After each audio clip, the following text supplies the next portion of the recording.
Do ghosts sleep? What if my hair starts growing down into my head instead of out of my scalp? Jesus. Answers to these questions and more on this Paranormal Live. Sorry, I kind of got thrown there. It's scary, isn't it? You were in a dark place when you wrote that one. That's a thought that even by saying it aloud, there's people on their way to the house right now to arrest you. I just blurted it out one night, 1 a.m., glass of whiskey, complete darkness, staring into an open fire. What if hair started growing into my head? That is terrifying. Really a terrifying thought. Welcome to this Paranormal Life. This is the weekly comedy podcast, not horror podcast. Oh my God. Where every Tuesday we investigate a different paranormal tale, deciding by the end of the episode whether it's truly paranormal or not. You're joined by me, Kit Mulvenna, and this guy, Rory Powers. How you doing today, Rory? Doing pretty good. On today's episode, we're going to be talking about what if your teeth started growing into your face? Now you're talking about it. I think that's what happens to rats, though, isn't it? Sorry. What are you talking about? You know the way rats...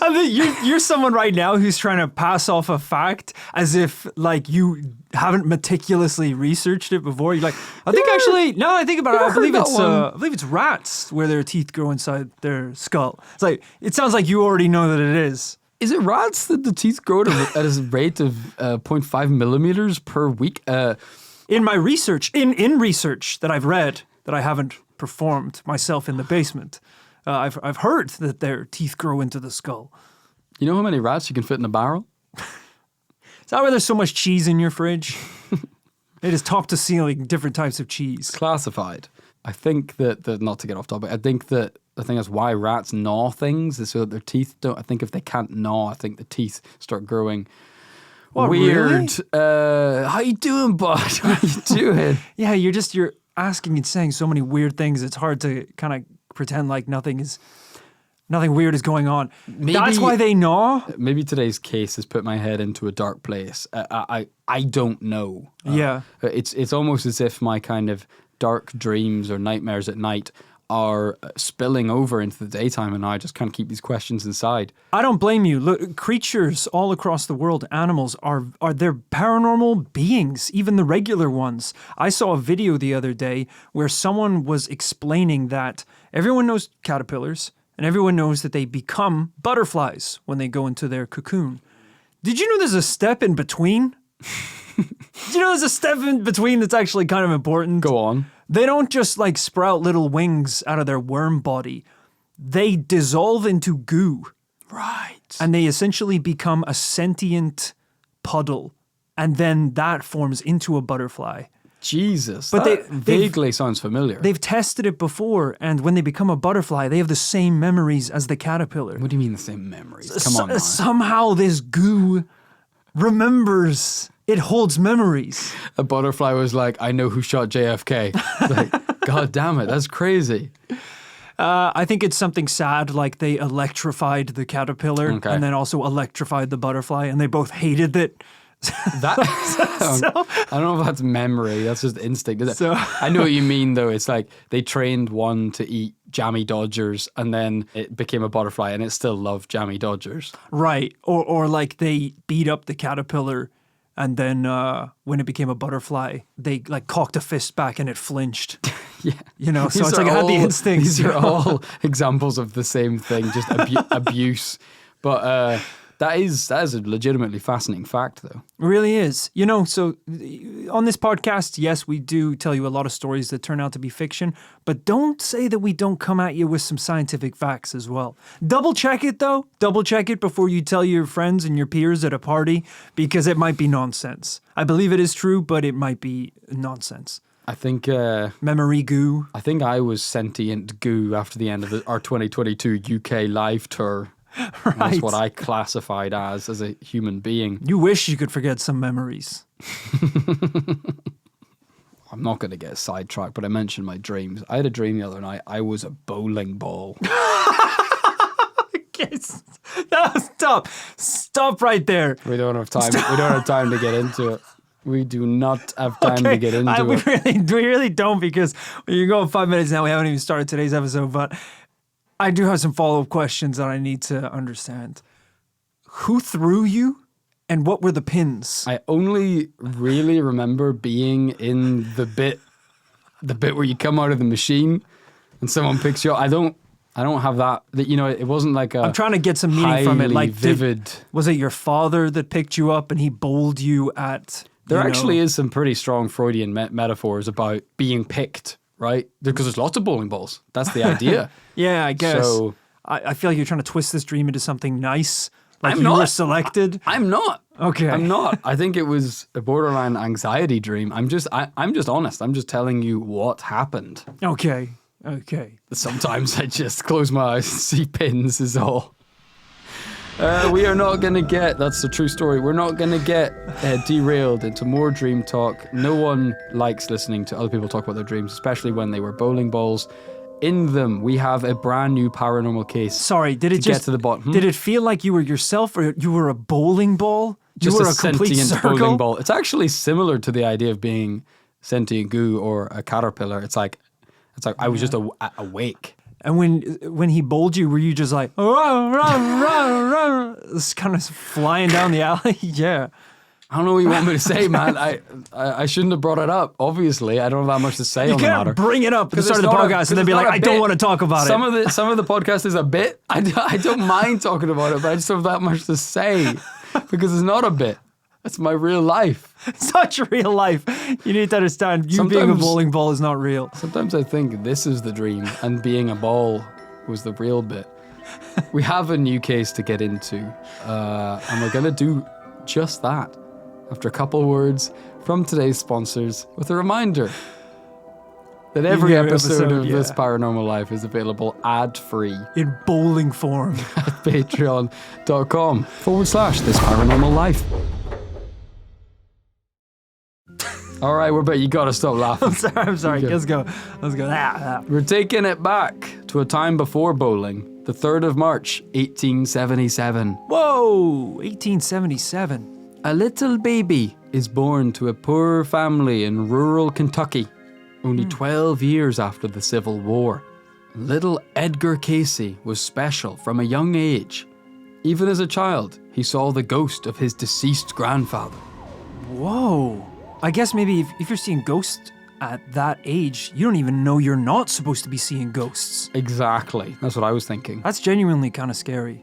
Growing up in the time period he became a devout Christian by the age of 10 and loved nothing more than to grab his Bible and crack it out in the middle of the woods. Ah. I do need to see some evidence of that because I think, to be fair, that's what I would have told my parents I was doing if, in fact, I was breaking the law or taking drugs. If my parents were like, "Oh, Kit, where are you going? You going out to meet some friends?" I'm like, "Yeah, we're going to crack open the Bible in the woods and read each other Gospels. We're gonna crack open a couple Bibles and chug it down. A few Bible lights." Billy had so many Bibles last time we went out, he was sick in his own hands. He was quietly reading the book of Deuteronomy when suddenly, out of nowhere, a woman appeared before him. She had beautiful, delicate-looking wings, and she hovered above him like a fairy. Oh, hell yeah. "Tell me, child, what is your heart's deepest desire?" Did she stutter like that, or was that you making a mistake? Because I feel like angels. You're starting to look like 10 are... pins, motherfucker. How'd you like to be split? Because I never got a strike. I couldn't, in the dream all night, I didn't get a strike. Okay. He thought for a second, then answered. To help people, especially sick little kids. She smiled. "As you wish, so it shall be." And with that, she was gone. Little Edgar wasn't scared, just a little confused, on account of I don't think there were fairy women in the book of Deuteronomy.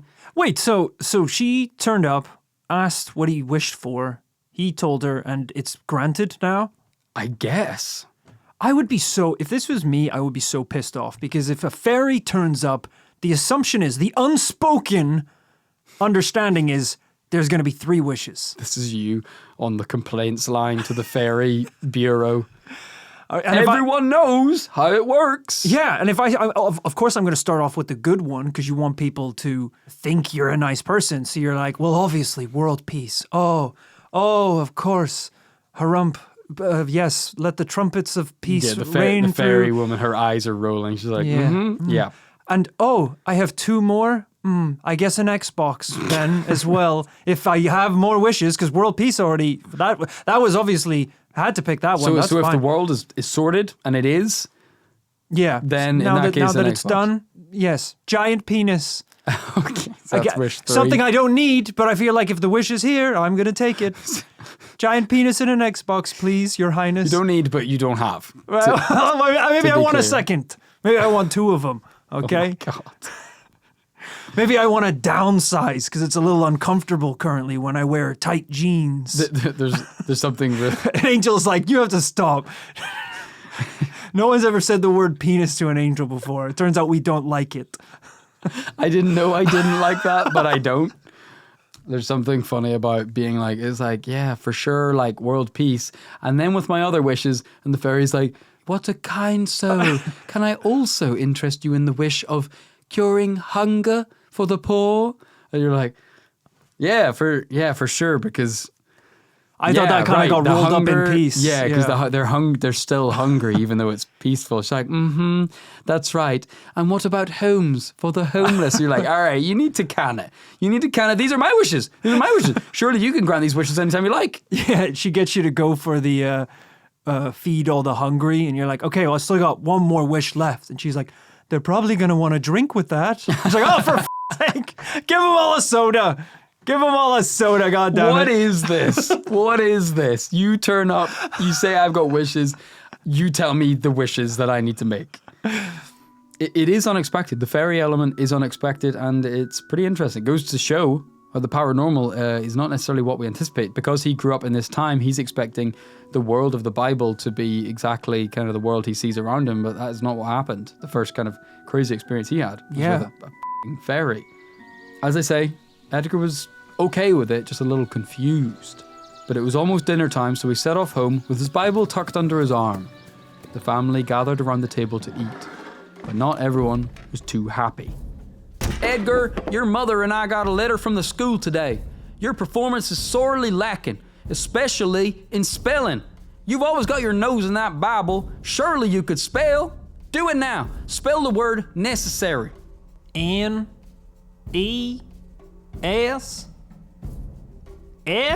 No, you simpleton. And because it was 1877, his parents smacked him upside the head. As Edgar made his way to bed, his head pounded and his ears were ringing, but through the fuzz, he heard a voice. It was the winged woman from the woods, somehow speaking inside his brain. Take your school book, rest your head upon it, and go to sleep. If I didn't know any better, I would think Edgar was insane. Hearing the voices of a forest wood woman. Yeah, how hard they hit him. He didn't understand where the words came from. But when a ghost from the future talks inside your head, you listen. And he decided to obey them. This is a tough situation to be in because listeners to the podcast might not know that I myself am quite dyslexic. And, in today's modern society, that's approached a very different way. And there's ways that people can help you and, make people understand your difficulties. In the 1700s, 1800s, they would have beat the shit out of me. I would have been called the town donkey-brained boy. Right. And they would have kind of made me just work in a field. So I'm glad that we've come a long way from just hitting your child until he sees angels. Yeah, that's not saying hit him until he dies and then he'll see the angels. No. But, yeah. Yeah. Ideally, he sees them before the point of death. Yes, yeah. It's always fascinating to think, isn't it? What will be the things that we do today that in the future they can't believe we used to do? Because we look back on kids being hit in school and going, that is crazy. Imagine a kid can't spell a word and so you smack him. Yeah. That's a crazy thing. That's a really good point. I don't know. Maybe probably vaping. People will be like, That actually was way worse than we thought. We think that's bad now, though, is the thing. That's true. Maybe like parkour, free running would be like, I can't believe we just let teenagers do backflips off skyscrapers. Yeah, although it's pretty cool. Okay. That's never going to not be cool. I mean, I have nothing against it, but surely like boxing and MMA, that's got to be up there in terms of the not aging gracefully in kind of the eyes of history. Right. And I know fighting is very ancient, but I don't know. Can we really be a species that ventures into the galaxy, sets up colonies on Mars, and at the same time, a guy with cauliflower ear is dislocating another Serbian guy's arm? Yeah, I don't really look fondly upon it now, so at least I know I'm on the right side of history with that one. But you're absolutely right, Rory. Thank God you were brought up in a different time. And now it's only me that smacks you whenever you get a fact on the podcast. True. Wrong. Maybe gym class at school. That's something that's probably not going to age well, because I think it's already changed a lot since we were kids. But there were definitely times where they would just surprise you with a fitness test that was essentially, let's see who's the fattest. It was a Squid Games-esque kind of playground laid right out down to the like jumpsuit, yeah, to annihilate the fatties from the class. And as a fatty, I didn't appreciate it. It's quite funny you say that. I was listening to a podcast yesterday and they were talking about fitness tests.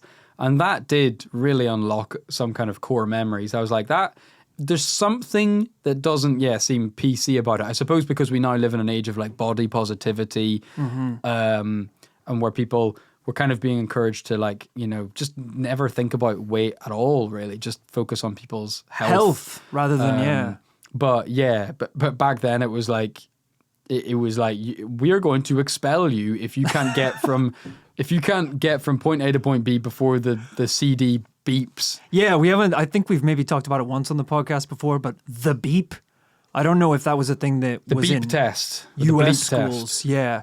It was essentially something they did here in the UK at least, where one day they would never tell you when it was going to happen because you weren't allowed to prepare for some reason.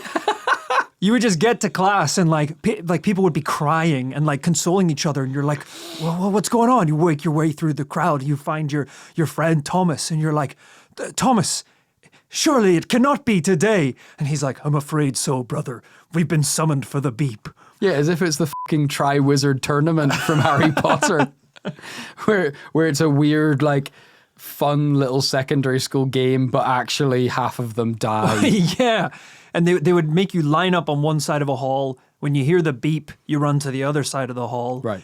And then you have enough time to recover till you hear the beep again, and you have to go to the other side of the hall. And the beep is basically incrementally getting faster. Faster and faster and faster until the beep is happening very quickly. And if you didn't make it to the end, you're eliminated. Right. Until it's only, let's face it, the tallest and hottest kids in class competing against each other. It was really frustrating. I think it was probably something they don't or shouldn't do anymore. It's funny you say, like there was something traumatizing about all that stuff. Like I just remember that with such dread, was like going to like swimming class and having to like race like lengths and stuff and do tests. I don't know why I felt so, even though we were all shit at it, it felt humiliating. Yeah, I don't know why. It was super embarrassing. So hopefully that's treated in a bit of a different way. We're getting distracted. To get back to our story, Edgar had been told to rest his head upon his school book and go to sleep. That night, he slept on a hardback book instead of his pillow. And the next morning, when he woke up, he knew the contents of the pages so well he could recite the entire book from memory. Wow. From then on, he slept on a different book every night. Holy shit. He would awaken to a brain full of fresh knowledge. And by the end of the school year, he was performing at such a high level he had to be put with the older and advanced students. But he had developed other abilities too. He began to see ghosts everywhere, and not just of his grandfather. His parents were concerned because they hadn't told Edgar. But Grandpappy had displayed some supernatural abilities of his own while he was alive. Okay. So this child is claiming allegedly to have some supernatural abilities, and maybe that is why he could even see that fairy thing in the start. But the fact that that thing is getting involved is also opening up more powers to him, like being able to sleep on books and to obtain their knowledge. It's a good point, yeah. I actually haven't thought about the kind of order of these events, but yeah, I would kind of see it as you say, he has a propensity, he has the ability to see these things like this fairy, and then it's almost as if the fairy is like not bestowing powers, but like almost like pointing him in the right direction, being like, hey, you having trouble at school? You're fucking special, so you don't need to study, you just need to put your head on a book. Yeah, which is weird, because I was called special, but I got held back a year. How is he getting moved forward? We don't have time for that. Unfortunately for Edgar, it was around this time that he had a terrible accident at school. He and the other boys were presumably playing 1v1 basketball when Edgar got his ankles snapped, not literally, and damaged his spine. Oh, Jesus! It was so bad that he was partially paralyzed. His mother was inconsolable. And Hold on? He got injured so bad in the playground, he was paralyzed? Yes. Oh my God, that's the beep right there. That motherfucker got called up for the beep. Definitely. He tried so hard to sprint, he scorpioned and snapped his back in half. Oh my God. His mother was inconsolable and would not leave her young son's bedside, silently crying. But just then, Edgar started talking. 50 milliliters milk, 25 grams butter, 100 grams breadcrumbs, 50 grams walnuts. He's lost it. We need to put him down, put him out of his misery. He wasn't starting a conversation. He was listing ingredients. Bake 15 minutes at 180 till golden brown. Still asleep, he finished his recipe and said, "Prepare this to my exact directions and I will be cured." She was willing to try anything, so hurried to the kitchen to make Edgar his magical elixir. This is the equivalent of any time I was sick as a kid and I was like, oh, maybe some ice cream would help my tummy. Oh, some Fortnite, I think, would distract me from the sickness. I've told the story before, but you know, me and my friends, it's not a laughing matter, me and my friends were all struck with a terrible, terrible, quick and unforgiving bout of an illness known as bungee-itis. When Halo 2 dropped for Xbox. I believe you once referred to it as Spartan Fever. Spartan Fever. Also. The Halo 2 video game, long awaited and pre-ordered, of course, by me and all my friends, dropped and was delivered to our houses that day, which was a school day. And we all developed terrible coughs that morning. Yeah, it must have been something in the box. It's just all of a sudden.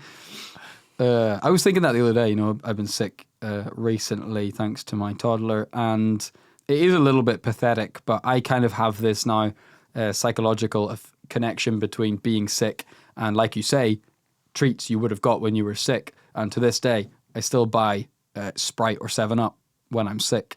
Wow. Just as like a little, like, I think like back in the day, I don't know if it was just Irish mammies or all mammies, but their whole thing, do you remember like flat Coke? Yeah. That was like the cure to cancer, flat Coke. Yeah, I remember being really weirded out by that because I think when I was really sick and had I was almost delirious from a fever, and my mum was like, "Oh, you know what you need is just a flat Coke," and my mum was a nurse for 60 years. I was like, you of all people should know what I need is medicine. Yes, lots of medicine and possibly bed rest and water. Like, I was on my knees begging for a drop of water, and she's like, no, give it 45 minutes and this DC will have cooled down a little. I'm like, please, Mom, no. Which I'm sure everyone has experienced this, but for anyone who hasn't experienced this, this is literally what it sounds like. Buying Coca-Cola, opening the bottle and just letting the air, just letting all the bubbles out. Cut to me on my deathbed. My mother's like, "Oh, don't worry, I'm bringing the doctor up." And I'm like, "Is it Pepper? Is it Dr. Pepper? He is flat, yes." I'm cold for the doctor. But, you know, say what I will, I don't know. I think realistically, because now I've got a kid, I know that what I do when she's sick is I feel bad for her and give her whatever she wants. Right. So she gets to have a little bit of ice cream or whatever. So, maybe I'm creating those new connections that she will want to have toffee popcorn or something every time she's sick. Yeah. I mean, for us, I think we were probably not getting medicine because most of the time we were faking it. So that's probably why. But back to Edgar's elixir. Sure enough, when he drank the concoction, his body was fully restored. It was a miracle, and he had discovered his gift for healing that the fairy promised him. What? He said he wanted to help the kids, even the sick ones. Turned out he was able to help himself too. This is only really strange because I believe it was last week we did a case on a guy who discovered the secret to an elixir that would grant him eternal life. His was done through alchemy, mixing together metals and potions and rituals. This motherfucker's just using milk and eggs. He made a protein shake that brought him back. He was just malnourished. He asked mother for a Huel to get back on his feet. His spine stopped working, so he drank a Soylent, and then he was fine.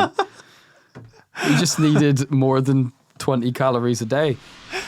We've got the beginnings of an interesting paranormal career here as a potentially gifted, potentially paranormal child with a connection to the other side, one that we're going to explore as he clearly goes on to do great things. After a couple of words from today's sponsors. Edgar would grow up and get married as well, at which point his wife convinced him to start sharing his gift with the world. What is this? What is the gift?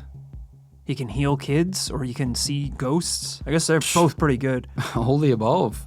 He began to host readings. 2 of them per day, with the aim to heal as many sick and injured people as possible. People came to him with all sorts of problems. His big break was in 1902 when a 5-year-old girl was brought before him. Her parents had taken her to every doctor in the area and they all told her the same thing. She had a, quote, fatal brain condition and wasn't expected to live for very much longer. Edgar gave the girl a spinal adjustment and she went on to live a long and prosperous life. Whoa, not paranormal. I'm guessing this was one of those internet chiropractors. You ever see those TikTok chiropractors? You're just snapping people back into place, yeah. He could diagnose and heal just about anything. The person didn't even need to be in the same room. He could do this shit remotely. What? He was able to relieve the back pain of a grizzled sea captain 1,000 miles away. Is it always back pain? Is it always spine stuff? No, actually. Okay. But that is funny. Rory, we have seen healers a little bit like this. Yes. Over the years. What do you make of people like this? People that have a gift, supposedly, for diagnosing and healing. Always a little skeptical of it, as you should be with any kind of alternative medicine. Because in the past, the majority of cases, they turn out to be con men. They turn out to be snake oil throwing salesmen. the C word around. I'm throwing it around. I don't know the full context of how this little whippersnapper is doing it. But is there a point in this story where he's going to start charging people for these appointments? I don't know. Well, one would need to charge to, if this is your job. Would it be so, I'm just looking down the script here, would it be so bad if he were to start charging people? I think one of the cases that jumped to mind is a case we investigated not too long ago about an individual called Dr. Baker, who ran the Crescent Hotel. He, at one point, the hotel was a hospital where he claimed he had the cure to cancer. And I think it became very apparent that he didn't. He didn't. And the only reason that people weren't returning from the hospital to tell everyone he didn't have the cure is because not many people left the hospital. And if they did leave, it was down a slide they reserved for dead people, which was straight into a lorry, I think. Right. I think if any of the nurses were like, "Doctor, is it smart to let the patients go?" The doctor was like, "They won't get far. Trust me. If anything, I've made it worse." So he's not going to be able to tell many people. It'd be a miracle if he survives the carriage ride home. So I think with that in mind, I'm always a little skeptical of quote-unquote healers. Well, people may have been skeptical back then too, but many more were intrigued and interested in procuring Edgar's powers for themselves. Word spread like wildfire, and he was suddenly in high demand. Letters were pouring in, begging for help with every condition under the sun. We're all probably wondering how these sessions went. That's what I'm going to tell you right now. Here's how it would go. Someone would come to his office for an appointment. A room that contained an armchair and a couch. Normally, therapists say to their patient, please, lie down on the kind of Freud-style therapist couch, and then they'll sit there and take notes and ask questions. Not in Edgar's office. Edgar said they could sit in the armchair, and then he lay down on the sofa and go to sleep. Okay. That's when he would begin the reading, giving the customer all the answers to their problems from the dream world. Wow. Okay, forget it. Back in. This is cool. He said he was able to tap into a universal consciousness of time and space. He could answer any question, not just in regard to healings. As long as the answer was milk or eggs. What's the recipe for pancakes? 50 gram flour, 100 ml milk. They're like, please help me. My wife is going to leave and take the kids. What should I do? 100 milligrams milk. 2 dozen eggs. Milligrams as well, such a tiny quantity. So before long, people were asking him to predict the future too, and he earned the nickname the Sleeping Prophet. Wow. This is where it gets interesting for us, right? Because a lot of these claims, quite difficult to prove when people say they're healers. That's part of why, as you say, con men and healers are so prolific and successful, is because, well, healing's a lot of psychology and stuff, isn't it? And we've all seen those videos of like people who are on crutches and then they get healed and then they throw the crutches down and run out of the church. Yeah. And it's like, okay, are they cured forever or do they just feel really good in that moment? It's tough. It's tough. Yeah, there's a lot of psychology, think about the placebo effect. If someone is convinced and believes so hard that they are healed, that will change them physically. At least, now that he's got into predicting the future, this is great. We can look at some of his predictions and see whether they were any good or not. Good point. Well, here are just some of the things he predicted. 6 months before the financial crash of 1931, he warned his investor friends to sell their stocks and get out of the game. Those that didn't heed his warnings all ended up broke. After the crash, he proclaimed the economy would recover 2 years in the future, and in March 1933, it did. Okay, I'm worried that he has investor friends. Because I feel like a man of the people performing miracles on the poor shouldn't also have the phone number of all the guys at Wall Street. He predicted that Hitler would come to power.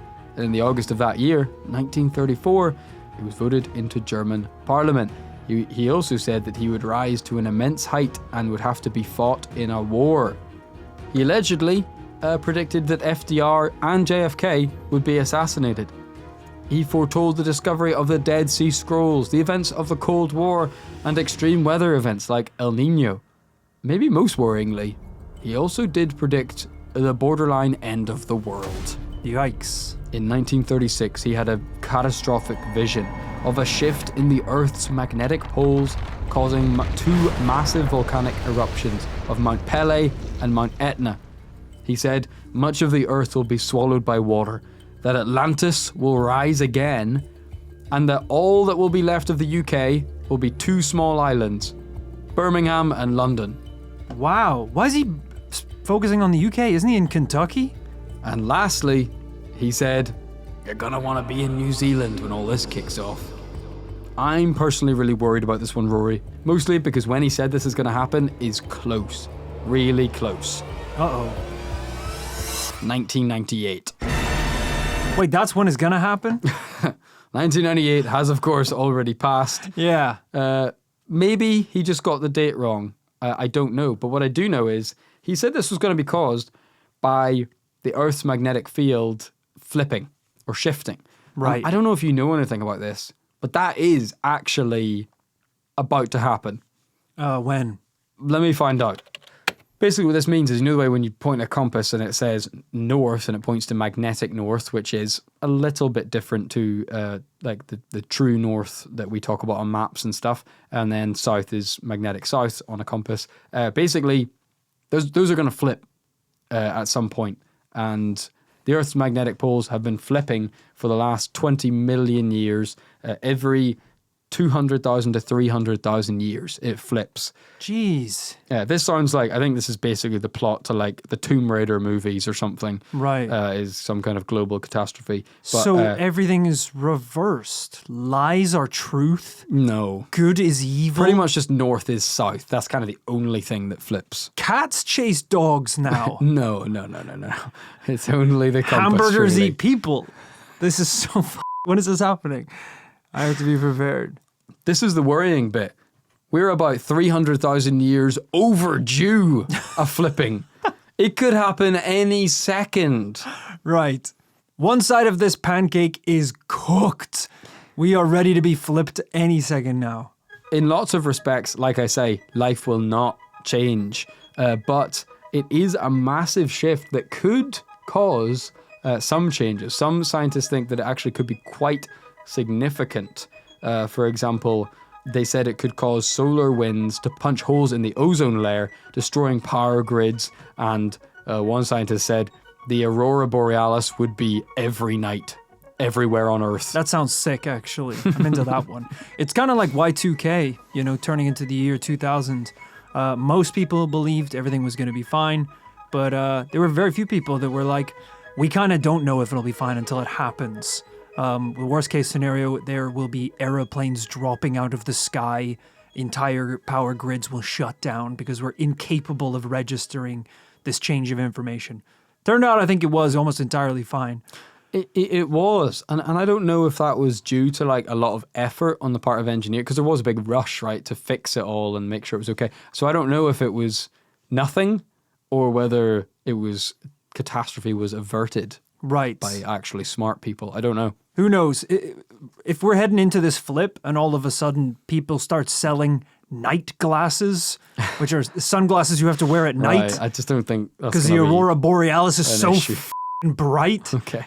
It's like the sun in the night sky. Then we might have to think about the possibilities of this actually happening. So, like most people's future predictions we cover in this Paranormal Life, needless to say, that bag there was a mixed bag. Yeah. Of predictions. We know that they can be hard to prove, but allegedly, he did make a lot of people rich with his predictions. Some people came to him with questions, asking where they should try and strike oil. Right. What were like big risky bets they should place. I feel like he's getting a little far away from the original goal to heal sick children. Now he's letting oil tycoons know where to drill. This seems like a misuse of the ability gifted there's to only him. so many sick children in the world, Rory, There's more. There's more that haven't been healed yet. Well, Rory, you're being a little critical of Edgar, which I think is fair and warranted and healthy. That we should come to any purported medium, psychic, kind of gifted individual, person who can communicate with the other side. We should approach them all with caution like that, and you wouldn't be alone because one high-profile critic is our own researcher, Amy. Great. While putting together this case, she borderline insisted that I now, as we sort of reach the end of our tale about Edgar, kind of take you on what she calls a debunkathon. Oh boy. Of just some of the little problems she has with the story, but then maybe at that point, like on every episode of this Paranormal Life, we can try and balance that all in our heads with the story we've heard and with some of the criticism and see where you come down today. Okay, I'm ready. Where this whole story began was, of course, little Edgar seeing a fairy in the forest. What if he didn't? Because kids lie. Yeah, that's a very valid conclusion to make. He got his start as a kind of brilliant child, a gifted individual, with this technique of sleeping on top of books and absorbing by osmosis their contents? Well, we do know, to play devil's avocado, that there are kind of elaborate memorization techniques, aren't there? Memory palaces, things like that, ways of learning massive amounts of information. Yeah. That if you're kind of a smart person, you could do, and it would seem pretty paranormal in the 1870s. Yeah. Yeah, I do remember studying for exams at school, and I remember that being something that I kind of figured out, which was if I studied something essentially right before bed, I would remember it better than if I studied it like earlier in the day. Really? Yeah, so if I was learning like whatever French vocab or Spanish or something like that, I was trying to memorize words and the meanings and pronunciation. If I did it right before bed, it's almost like that would be the last thought I had, and that would kind of marinate in my brain until the morning when it was like fully cooked. You know, I was like slow roasting knowledge. Probably for you, because you might have had normal dreams, but when you're a bowling ball for 7 to 8 hours a night, there is no room for Spanish vocab. Yeah, there is no biblioteca, there is no playa. Kids closing his eyes at night, just being like, ¿Dónde está tu biblioteca? ¿Dónde está tu biblioteca? The world around him is fading. Next thing he knows, someone's shoving 3 fingers inside of him and throwing him down an alley. Oh! Not again! Please tell me you're at least French. That's interesting and true, though, that there are weird techniques. I've come across that myself. Mnemonic devices, spaced repetition, learning. This is all really real stuff. Songs. That's why you can remember lyrics to songs word for word. That's why you can remember every lyric to My Chemical Romance's first album, but you can't remember the periodic table. Very true. If the periodic table had have been the lyrics to a sick emo punk rock band in the early 2000s, I'd know that shit off by heart. Yeah, if the periodic table was on the 2008 Warped Tour, I would have passed chemistry. I'm pretty sure. Someone should just do a cover where it's all about the periodic table and all the different elements, you know? It definitely exists. I mean, this is why you know all 151 original first generation Pokemon. Because of the Poke Rap. Yes. Yeah, good point. Great point. So we need to do that for the kids of today. Potassium, magnesium, That's horrible. selenium, It's so and repetitious. all the other elements. I don't know all the rest. Dun, dun. What were the ones you said? Potassium, magnesium, selenium. Selenium. Such weird elements for you to think of. I will never forget a kid in our secondary school chemistry class. The teacher going, and actually diamond is pretty much the hardest material known to man. That's why it's got so many amazing industrial uses. And one kid putting his hand up, it's like exchange students English, them going, Sarah, what about adamantium? And him having to be like, I don't think that's real. Yeah, for those who don't know, adamantium is a fictional metal from the Marvel Cinematic Universe. Adamantium, is that DCU? That's Wolverine, isn't it? It's Wolverine. Wolverine's bones, yeah. Oh my gosh. Almost made a big blunder there. So embarrassing. We need to edit that out. Came back to our potential debunkathon. Sure, sorry. The next step in our journey was that he was healed by his own magic potion. What if the little shit was just pretending to be sick? Yeah, because the magic potion that cured him were the ingredients to cookies. so, as I said, I've pulled that stunt before. Right? It's the oldest trick in the book. Yeah. Saying the thing that will make you better is ice cream. And look, he got into the healing game. Maybe some of the healings were coincidental. Maybe he really did help some of these people. What I do know is he did also get arrested along with his wife for calling himself a doctor when he had no medical license. This is the problem. But do you need a medical license if you're a paranormal gifted individual? Yes. Okay. And if you are paranormally gifted, you don't call yourself a doctor. Jesus wasn't performing miracles and he was like, my name's actually Dr. Jesus. And it costs $100 a pop to touch my robes. He kept it pretty chill and pretty humble. He at no point used his powers from God to tell people where to drill for oil. He kind of was pretty noble and great throughout the whole period of his life. So there's a lot of red flags I'm seeing today. He was charging, in today's money, $730 per reading. So he was charging Yeah. a huge amount. Quite a lot. Now, in my defense, I've saved that information till the end because he loudly and often said that he didn't charge anybody Okay. for readings. That was actually his whole shtick, was that he was like, I do this for free. I do not make money from this. And if I heal people or if they get rich off of it, that is none of my business. Which was good advertising, and it was a good kind of, it made him seem chill. And it probably is true that he probably really didn't charge most people or some people, because otherwise he would have been found out very quickly. But Yeah. he was charging a lot of people. He was charging a lot of people a lot of money. You know, what I will say in Edgar's defense, you know, at the end of our investigation here is, you know, a bit like other people like this, let's say, like for example, we did a 2-part series on Uri Geller, similar medium psychic telekinetic ability bloke. A lot more recent. A lot more. He's still alive and kicking today. He didn't claim to heal people, thankfully. Uri was studied on a number of occasions by professionals, and even though this was a long time ago, Edgar was studied once or twice too. You know, a group of doctors got together to perform some tests on him, rallied by Dr. John Blackburn in Bowling Green, Kentucky. They devised some tests, and they were similar kind of to the type of thing Uri was made to do later by the CIA. Right. We're talking, you know, they would get him to spy on someone who was in another room and he couldn't see what they were doing. Or on another occasion, they got someone to like walk around New York City, and Edgar was allegedly able to track their location kind of telepathically. That's pretty cool, to be fair.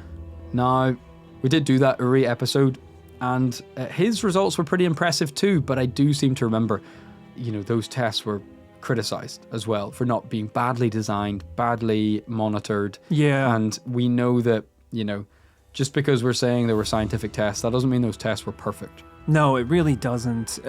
Especially, you know, if this guy's getting tested in, when you say he was alive, the 1800s. 1800s. I don't know if we could trust any kind of scientific experiments being done into powers like this from the 1800s. And even the predictions, you know, it was a mixed bag. We've covered lots of fortune tellers in the past, and we do know that this is a bit of a numbers game.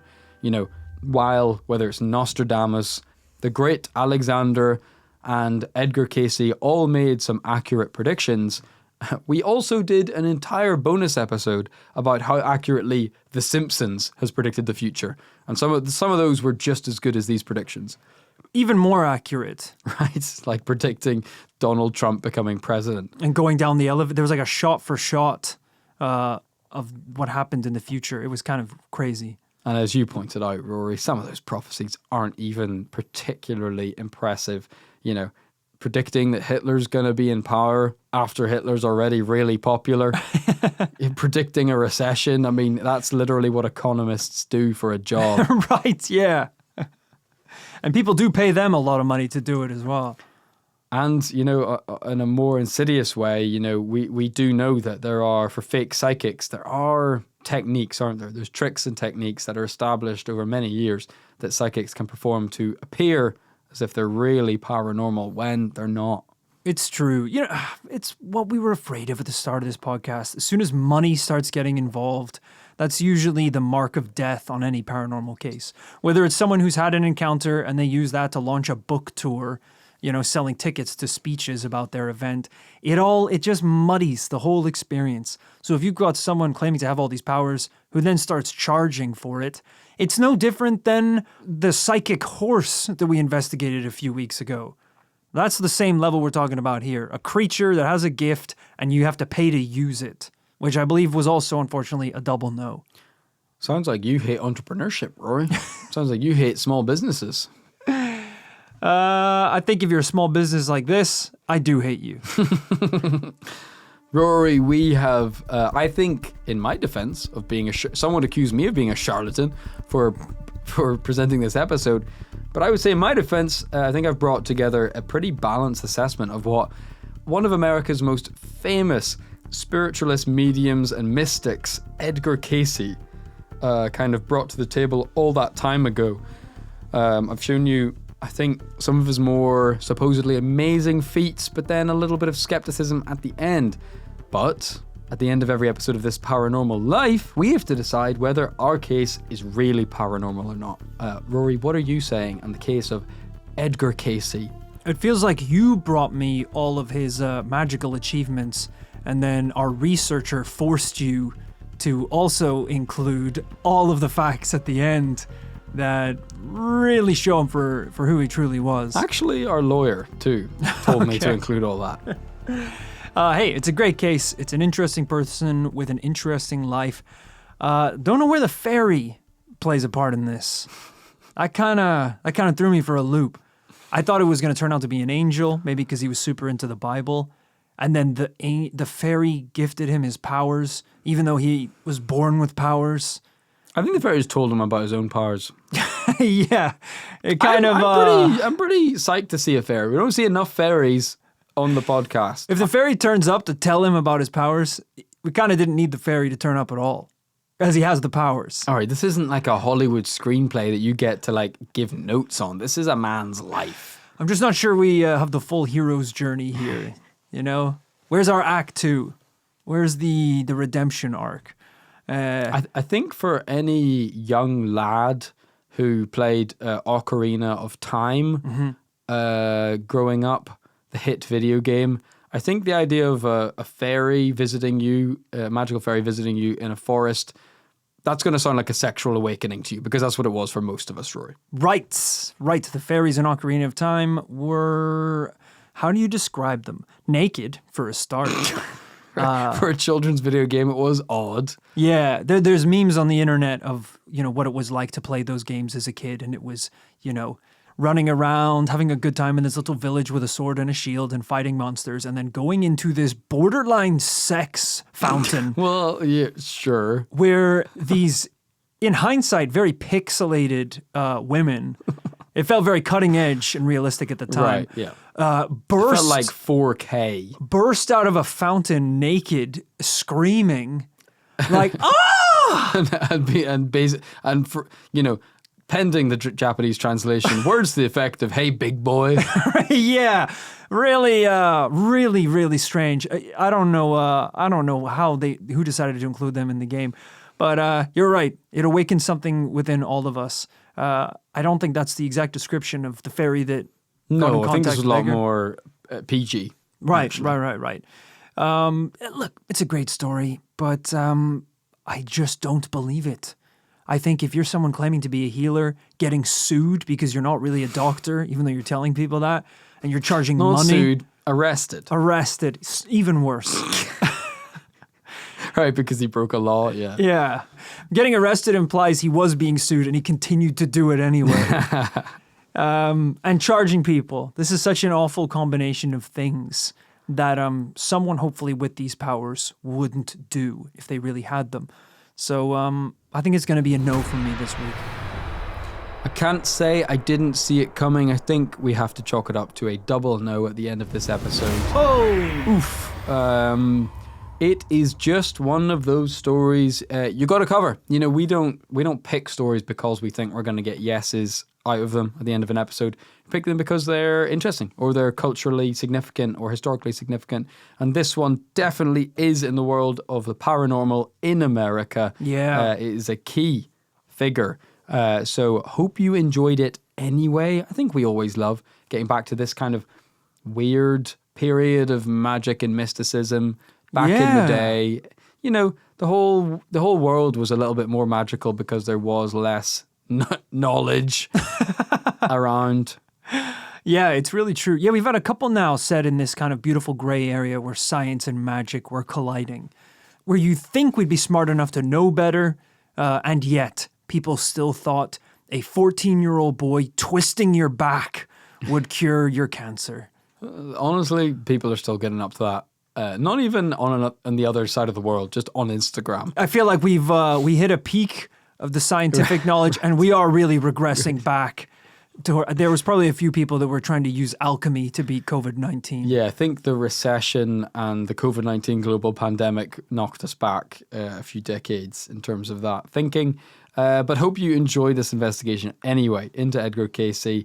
Let us know what you think at This Paranormal Life podcast@gmail.com. You can also see everything we're up to at thisparanormallife.com, including our ongoing tour days. I think at the time of you're hearing this, We're on it. we're on it. We're on the road. This is past Rory and Kit. Holy shit. Presumably, we're dead. Presumably, we overdosed on heroin from living the rockstar lifestyle in San Francisco. We didn't even make it to show 3. We didn't make it out the Bay Area. All right, I'm worried you're kind of manifesting something, which I don't want you to do, because I don't know if you can predict the future. Hopefully not. Let's try and twist this in a good way. Brother, my premonition was that I was a bowling ball. I don't have a future. Did I mention I was being bowled into an open grave by an Undertaker? The Undertaker from WWE? Analyze that, motherfucker. No, hopefully we are alive. I was bowled into 10 tombstones waiting for me in the graveyard. Hopefully we are still alive. Hopefully we're on the road. And, so if you want to find out whether we're alive, navigate in your web browser to thisparanormallife.com. If the ticket links are still up, bingo, we're still alive and kicking. We're still going to perform the rest of the tour. There should be a few tickets left for every show. So please bring a friend, bring a family member, someone that you think might enjoy the show, or your mates who already listen to the show, bring them along. We're having a blast and I can't wait to see you in person. Hell yeah, we're so excited. Of course, the other home on the internet of This Paranormal Life is patreon.com, the place where we upload weekly podcasts in the form of the After Party, as well as full-length bonus episodes every month. That we've been doing that for 5 years or more. There is hundreds and hundreds of episodes of bonus content on patreon.com/This Paranormal Life. $5, $5, £5, whatever it is, a month gets you access to a ton of that extra content. And it's a great system because all of the money received through Patreon goes straight to us to make this project, which is a fantastic way that you guys get to support the show and get some really cool rewards in return. It's how we've managed to do everything we've done to date. And as Roy says, for $5 to our American listeners. That's a steal. What's that? Couple of beers from the off license. To our British listeners, it's like a 4-pack of baked beans. Fill in your local equivalent of what that could be. But it's not a whole lot. It's not a whole lot to get access to all of that instantly. And at the end of every episode, we like to take the time to thank a couple of our supporters on the shout-out tier. Hell yeah. Special thank you to Thea B. Thea B, we are so glad to have you here with us in the Paranormal Commune. Of course, it's classified what happened to Thea A. God rest their soul. Whoa. We really thought they were going to survive the experimental. So what part of it is classified? You told us everything. I didn't tell you. We didn't tell what happened. We didn't say what happened to them. You were about to. And I will say no more because it would be an insult to their memory. But Thea B, you're fine. You're great. And if you are so inclined to continue the scientific testing that went on in the classified laboratory underneath the chapel, just let us know. Too much. But I can't say anymore because much. it is classified. Thanks to Benjamin Cook. Let him cook. This guy's so good at cooking, he's stacking the Benjamins. Oh, nice. Right. So he's like, he can make really good food. Is that what you're saying? I think between you and me, it's a little bit more kind of cooking for the streets, if you know what I mean. Oh, okay. So drugs? Yeah. Meth? Yeah. Essentially, yeah. You can't make Benjamins making fucking chips. Yeah, let me tell you, when this guy's dreaming, he isn't talking about 50 milliliters milk, 50 eggs, all right? Well, thanks lastly today to Katie Lafferty. Katie's got too much on her platey. Oh no. She really has. And I'm not really talking about work obligations or personal responsibilities. At the commune buffet, she's got too much on her platey. Yes, it is a buffet, and we do say it is all you can eat, but there is a 1 egg maximum. Right. So even an egg and it's a quail egg, so it's already very, very, very small. But that's it. If you have the egg, you can't have a string bean. Because you've fulfilled your quota of dinner. You had the egg. I thought you said you can have more eggs. You're saying you can't have anything. No, one egg maximum, and that's it. Okay. No water. No oxygen. Stop breathing. So, Katie, you've got too much on your platey. Take the green bean off, or you will be arrested, unfortunately. Jesus, that's news even to me, Katie. Sorry about that. To the dungeons, though, obviously. Thanks for your support, and thank you to everyone else who supported us on Patreon. We'll be back with more shout-outs from next week. Woo! We are going to continue on our crazy road trip, which we'll be filling you in about as soon as possible. If you want to keep in touch with how things are going very currently, head on to Patreon. Check out the after party. Yeah. We're going to be uploading those from the road in hotel rooms. Recording and uploading. In vans. Just life on the open road. It's going to be great. Unless Maybe a couple dead. beers Unless deep. we're dead, like I said. We're not going to be dead. Well, you know. I do want to go bowling with you now, though, weirdly. I start crying. It's very therapeutic. We'll see you guys next Tuesday, hopefully, and on Friday on the after party. Bye-bye. Bye-bye.